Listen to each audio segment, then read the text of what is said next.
Saludos a todos. Entramos en un nuevo capítulo interesante, un tema dedicado a las bases de datos y creo que veremos las dos. En un principio voy a empezar con las de NoSQL, pero luego también veremos las de RDBMS, Relational Database Management System. ¿Ok? Entonces, una de las primeras preguntas que os haréis si estáis, digamos, iniciándoos en el tema este es la distinción entre unas y otras, que, bueno, si no lo estudias, obviamente, pues solamente puedes tener confusión y no entender bien las cosas. Entonces, la pregunta es cuándo tengo que elegir una base de datos relacional o una que no esté basada en SQL, ¿ok? O se le llama también a esta última no estructurada y a la primera estructurada. No se trata esta última, la de NoSQL, de una especie de sustituto o una forma moderna mejor que la antigua relacional y entonces ya la relacional hay que dejarla de lado. Para nada. ¿Ok? La relacional sigue y seguirá, yo qué sé, ¿eh? Pues yo qué sé, infinidad de tiempo. Lleva ya unos casi 50 años. Oracle, si quieres, y DB2, y MySQL, y PostgreSQL, ahí están. Bueno, pues ya veis que, de hecho, estoy convencido que son la inmensa mayoría y ahí se van a quedar. Pero, pues aproximadamente creo que hace unos 10 años, pues surgió una nueva manera de hacer las cosas. Entonces vamos a ver cuándo tenemos que elegir una y otra. Básicamente, primero, o sea, como veis, tengo aquí un artículo que me ha parecido muy interesante, he ido subrayando las cosas más relevantes, voy a ir leyendo, o sea, voy a ir traduciendo mientras leo, pero digamos, el mensaje cortísimo que os puedo dar para que os hagáis una distinción clara es cuando tus datos están bien estructurados, digamos que son inmutables en sus atributos, me estoy refiriendo a los campos y tal. Entonces ahí estarías pensando, si estamos fijándonos estoy haciendo énfasis aquí en este momento a la cualidad de los datos. Sin embargo, si se trata de datos no estructurados, donde los documentos tienen distintos atributos, distintos pares de llave-valor, ya sabéis, key value, distintos campos, pues entonces, en cuanto a la calidad, insisto, cualidad, perdón, de los datos, iríais por el NoSQL, ¿ok? O sea, rígidos, datos muy estructurados van a las antiguas bases de datos. Antiguas que no significa caducas, ojo, ¿eh?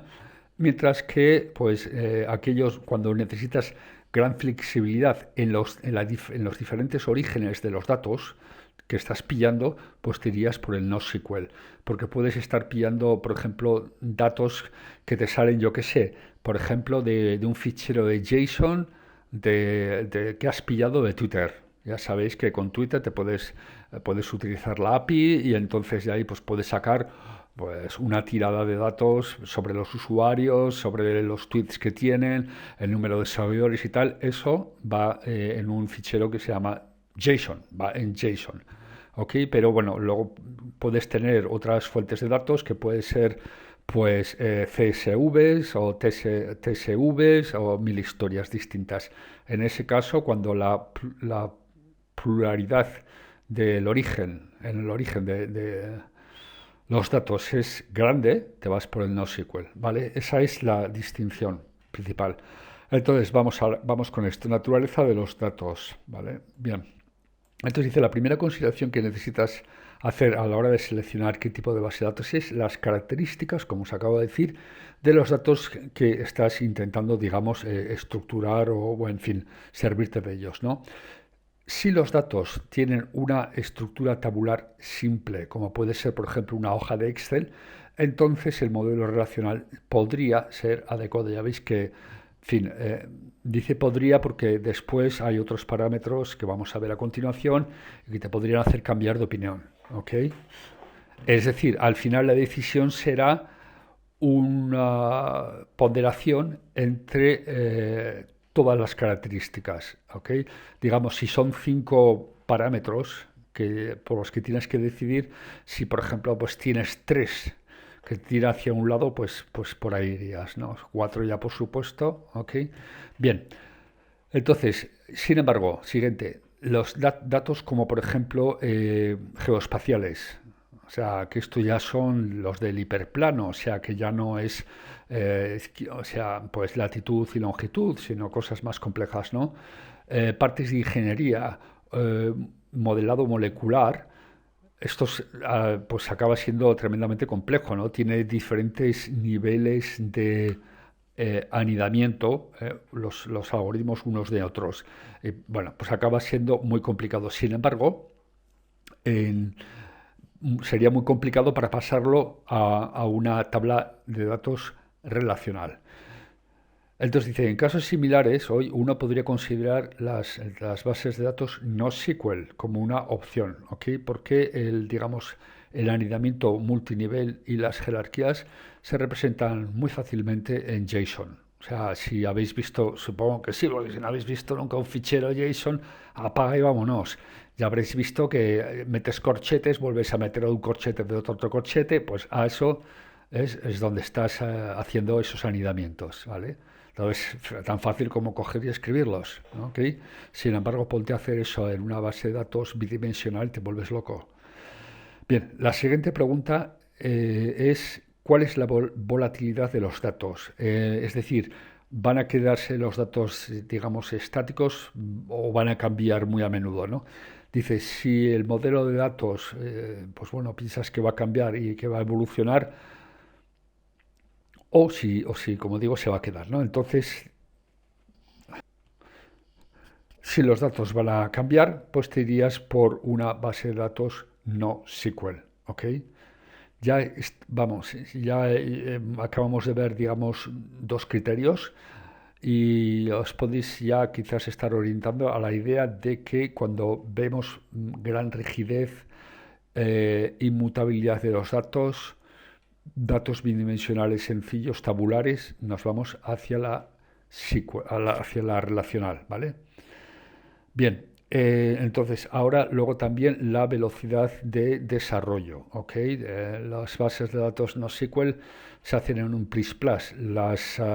Una base de datos relacional, si se hace bien, requiere un gran, sobre todo si es compleja, ya ni os cuento, digamos, un proceso y un protocolo complicado, largo, muy normalizado. Hay que hacer los diagramas como Dios manda, en lo que se llama el Entity Relationships Analysis. Tenéis que determinar cuáles son los atributos de cada entidad. Tenéis que buscar la integridad referencial. Tenéis que hacer hay 6 niveles de normalización. Tenéis que fijaros que no haya dependencias, lo que llaman transitive dependencies, 1000 historias, ¿ok? Entonces eso es algo que hay que hacerlo con mucho cuidado. Por tanto, si tienes prisa y si son, como he dicho antes también, datos que vienen de distintas razas, por así decirlo, ¿verdad?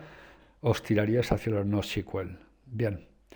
Luego, en cuanto a los criterios operacionales, es decir, si bueno, el tamaño de la base de datos va aumentando, a ver qué haces, ¿no? Entonces, lo que estaban haciendo con las bases de datos relacionales era meterle más procesadores, es lo que se llama crecimiento vertical, que al final acaba siendo, o sea, más RAM, más procesador, acaba siendo bastante caro. Sin embargo, todo este tipo de modelos de NoSQL están en lo que ya habéis visto, ya estaréis en la onda, sistemas distribuidos, clusters, ¿ok? El crecimiento horizontal viene a decir clustering, ¿ok? Aquí lo veis, clustering, ¿eh? Bien. Entonces este es más barato y es el que se está estilando hoy. Por eso muchas veces cuando si estáis bueno en los grandes proveedores tipo Amazon y tal, pero ahora ya todo el mundo está empezando a ser así, que si la nube, que si los servidores, que puedes con un solo clic te metes otro, etcétera, ¿no? Bien, pues ese es un modelo distribuido que va mucho con el tema de la NoSQL.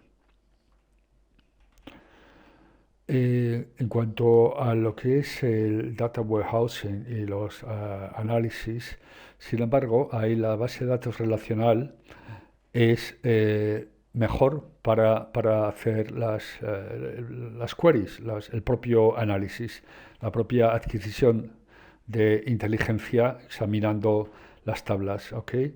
Entonces, pues bueno, ahí NoSQL pues no va a ser tan bueno. De hecho, fijaos lo que está diciendo aquí, que en modelos de almacenamiento Hadoop, o que al final terminan pasándolos o sea, los ficheros, por ejemplo, a una base de datos relacional para propósitos de análisis. O sea, fijaros, de análisis y de informe, o sea, de reporte, como le llaman ahora. Ok, así que, pues bueno, aquí veis.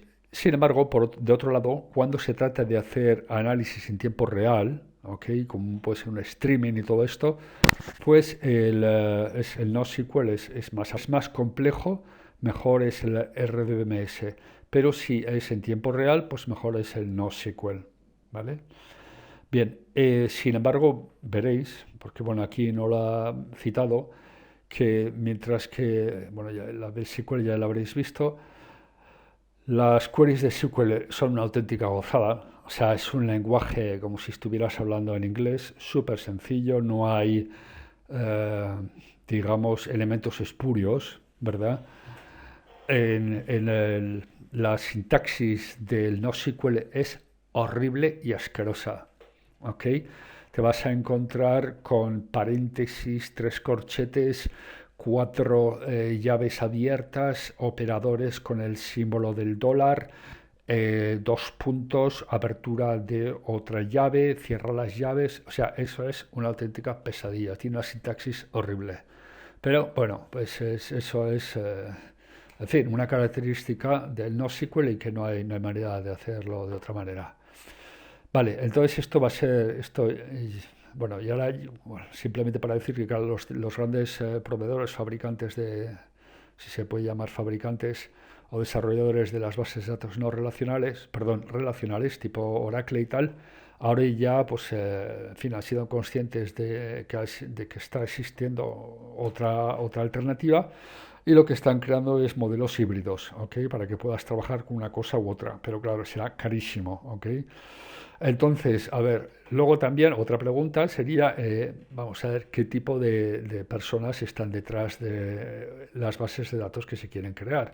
Si, en fin, eres una persona sola y, en fin, pues vas a hacerlo, la típica, vas a hacer un blog, ¿verdad? Pues mira, con una MySQL vas que corres perfectamente bien, ¿ok? Si te vas a meter ya en el Big Data y tal, pues el Big Data, como te digo, de fuentes diversas, pues tirarías por el NoSQL. Vale, pues venga, en el próximo vídeo entraremos en el MongoDB. Bueno, primero veremos o sea, la introducción para darse de alta, instalarlo, bien en el ordenador o bien en la nube, y después ya empezaremos a operar sobre este. Venga, un saludo.